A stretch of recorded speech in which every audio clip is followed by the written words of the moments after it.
Hi, Zuzika. I hope I'm saying your name right, by the way. My name is Cameron Knight, and this is my wife, Vanessa. Hello. And we are here together to do this love reading for you, if you don't mind me calling it that. And let me read your question, if you have a lifelong, forever person to grow old with, and if so, who are they? I loved how you phrased that. So how we're going to do this reading is Vanessa will lay out the cards. We'll draw 3 of them. Sometimes they'll pop out. That one just did. And we'll just let it flow. We hope you're having a fun New Year, by the way. Yeah, Happy New Year. Happy New Year. It's really fun to get to do your reading today. Yes, it's always really fun at the end of the year. Good energy. Okay. So only one jumped out. Okay. That will be kind of the main one here. Okay. So to start, we have the Justice, right? Or Fortitude. Was that the Justice one? Yes, yes. But I love how this is phrased in this this tarot deck, the Fortitude card. And when I think of fortitude, I think of virtue in pause. We are in our strength. We're where we need to be. We're doing what we should be doing. And we're, all the things that should be cultivating us. But that arrival point of karma and justice just hasn't quite hit yet. There is a wanting, there's a fire there, there's a need, and a rightful due. But patience is still required. So with regards to your person, I just see that not quite here yet. And that's okay. Because in that stillness, in that confidence and good works, the timing that can often be frustrating is, if misunderstood, or often misunderstood, is a blessing. Because timing is probably the most crucial thing in the success of any operation in this world. Mm-hmm. So we have to honor that as much as we want, and it's as hard for anybody to honor that and to realize that if something isn't coming forth exactly at the time we need it, it's because there's more in the picture that hasn't unfolded yet to make that successful. Took the words right out of my mouth. Uh-huh. You said it better. Wonderful. But it's a promising card and a compliment to you and your character. Yes. The 7 of Wands. You're going to be beating them off with a stick. Oh, yeah, why not? That's a great... When it rains, it pours. Yep. I like that, Vanessa. I think that's really cute. Can I go back to Fortitude, too, before she's beating him off with a stick? Also in this Fortitude, you see that there's a broken column there. And, that represents kind of a destructive sequence of something that was and has... there needs to be a time of recuperation and recovery. For this reading, I have not gleaned nor asked, nor do I need to know, if there's been sorrow in your life or if there's been things going on that need time to repair. This to me represents you very well healed and very, upright in your readiness for love. But there might be some things about your life and even the life of the other person that needs some type of recuperation from this great fall. And so please keep that in mind too, that it is really important when we come into love that we're as healed as possible. One of the beautiful things about meeting my wife and, vice versa, is our meeting together allowed us a lot of healing. But I'm sure grateful for the work I've done before and Vanessa's done before to heal ourselves as much as we can before coming into our relationship, because there's enough to do as it is. And so when you have that additional responsibility of self-healing and mutually healing, while you're in a relationship, it can be taxing to it. So use this time to take care of anything that might be in you or about you that you could see as a difficulty in the relationship. Imagine the relationship, which is true, is right around the corner and you're getting everything ready. One of my favorite traditions I really loved from A Fiddler in the Roof, a Jewish tradition, is leaving a plate out, a dinner plate for when Jesus is to come, or the Messiah. And so that idea of always having the house all clean, always having a plate ready, always having a little extra food for their holy guests to come. And that idea of readiness and preparedness is such a purifying ritual. I love that. Imagine that for your future betrothed, as they say, or the one that you love. Make that space ready for him. So when he just comes into your life, as love does, you're ready to go in your fullness. Is there anything like that? I agree. That was beautiful. And I'm glad you brought up that pillar, because I think that concept ties in really beautifully with this card, the Seven of Wands. Wands being the fire element and that of action. And depicted is one person against six. So to me, that speaks of tidying up those loose ends, you know, that they're going to continue to come at you as subtly or overtly as they will, as you kind of clean house, so to speak. Yeah. You know, in this time of preparedness to ready yourself for the type of relationship that you're worthy of. And to really work on your inner fire too, and your inner voice. And one of the things, this is kind of a funny analogy, but Vanessa and I got back from a romantic trip we just took in the forest, and we had a fireplace there. I love fireplaces. It's so fun to chop wood and to make fires. And one of the things I reminded myself making one of those fires is that it takes forever to stoke that thing. It's just such a pain to get a little, like, fires are so hard to get started. But once you get them going and you get those first two logs on, you can throw anything on it and it just eats them up. And so you want to make sure, like, when that love comes into your life, that you know, that inner voice and that love is stoked already. And so you don't get smothered by it or overwhelmed by the nature of it. Yeah, throw that tinder on first. Yeah. Don't just throw logs on. Exactly. It complicates things. And we're not saying you should go on Tinder, but... But I mean, it's right there. Look at it. Okay, we'll try your last one. Okay, sorry, I digress. No, that was beautifully said. Okay, the Three of Swords. Oh, okay. This card is a perfect example of something that I brought up in a past reading, which is often when we look at the imagery of certain tarot cards, it can be overwhelming. You know, that is a very, you know, overtly dramatic image, right? You have a human heart and it's being stabbed by three swords. And the reason that this imagery is portrayed in such a manner, it's to get us to look at it and to have that visceral reaction, because when we do, we're open to receive information. You say it so beautifully. I would like you to have the honor, because you taught me, what do swords represent?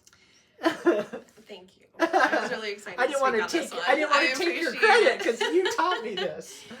Well, swords are a symbol of the mind. And I really like this card because, especially tied in with your reading, it just feels like everything that you've been through thus far is just preparing you for a type of growth that is going to propel you into whatever endeavor you choose, and be your aid and your guide as you remain open and clean up that house, get that clarity, find fulfillment in something that brings you passion and joy and really lights your fire. And in that alone, you will see that mental growth, that fortitude really taking hold in any of those pursuits. And growth is so important for us as individuals, mentally, especially stepping into the realm of relationships, because there's so many just mental complexities, you know, from the difference between how men and women are designed, you know, for starters, and that is really that's complex in itself. Yeah. And so there's going to be so many dynamic experiences, conversations, just transferences and transactions, you know, between you and a partner that you really want to ready your mind for. And so this to me just speaks of your receptivity for and desire to step into that growth that's really going to assist and expand, you know, as you move in this direction. And don't let the sharp, you know, piercing thoughts of the mind get to your heart. You know, that's a real human heart, right? At least in representation, but those aren't swords. Those are just thought forms. And they cannot hurt you. Well, they do. I mean, thought forms can hurt the heart, but we allow it to. Those are not real. So if you do not let them descend upon the heart, you know, you're preserving that element of yourself. One of my favorite quotes is, the longest distance a man will ever have to travel is from his head to his heart. And but unfortunately, like, the ability for our mind to get the better of our emotions and, you know, the heart aspect of ourselves, it can happen very swiftly. So it's just a cautionary, that's it. And really the cautionary is for yourself, and we all do it.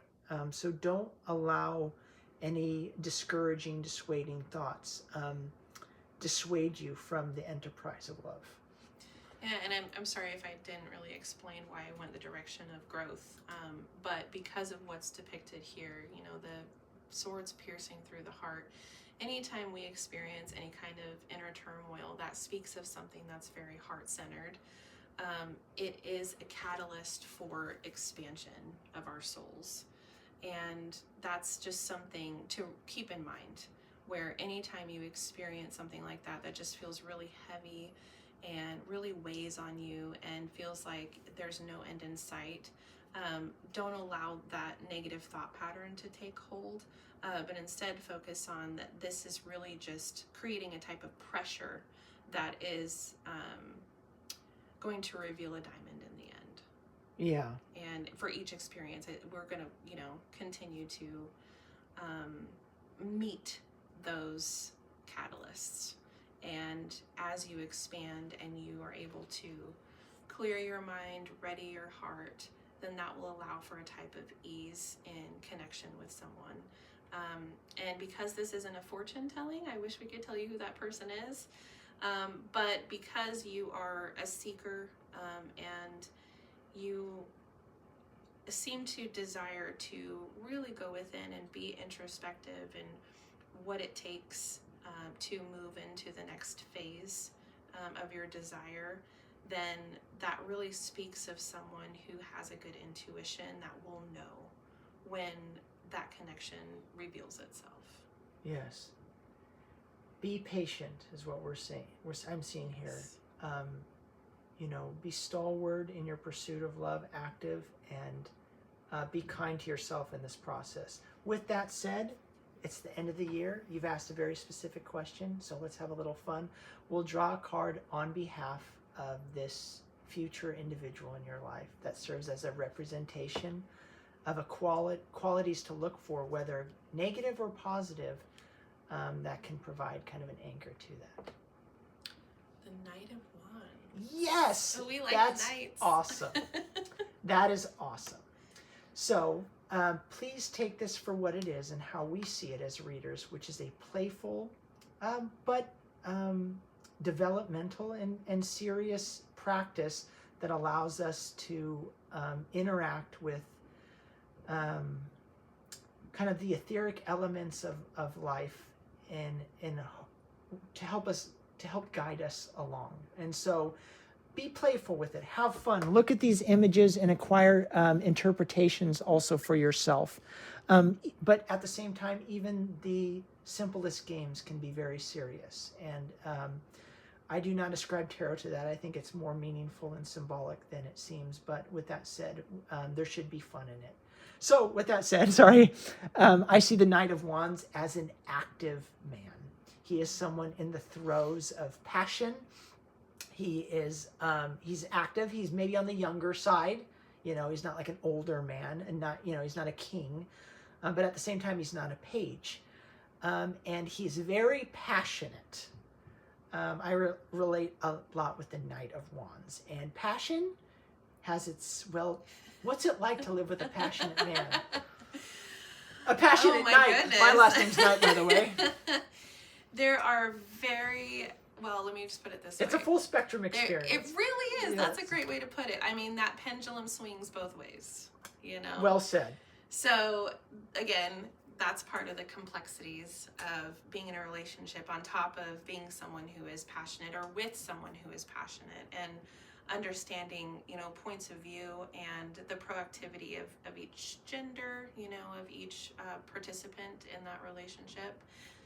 And, but it is a wonderful thing. I mean, I really love those highs, that passion really speaks of and aids in that brings about, a creativity and experience, and it's never boring.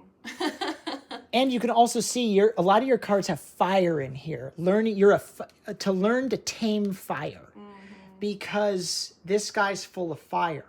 And if you're not familiar or have, disciplined yourself to tame fire, he's going to be too much. My wife has the most incredible knack for taming fire. It's a gift. It's we will all be in the throes of passion, you could say, or an argument, and she will know exactly what to do to quench that passion and redirect it. So as you can see, just this whole deck is lit up right now.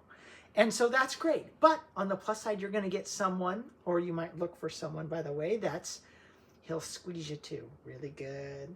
He'll treat you really well. He'll be passionate. He's the passion knight. And so you might be an Aries. Yes, you might be an Aries. It's possible. So I think that's wonderful. Well, you'll have to ask my wife, but no, absolutely, it is wonderful. I would advise it, but just be prepared. Which is a part of this message, right? Yes, is preparing yourself to be able to handle that fire and to not be scorched by it.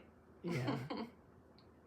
Beautifully said. Okay, well, I hope this reading was helpful for you. It was really fun to give, and we wish you every good thing. Certain readings come with a feeling, and this feels really good. And it just speaks of more time, gestation, and the promise of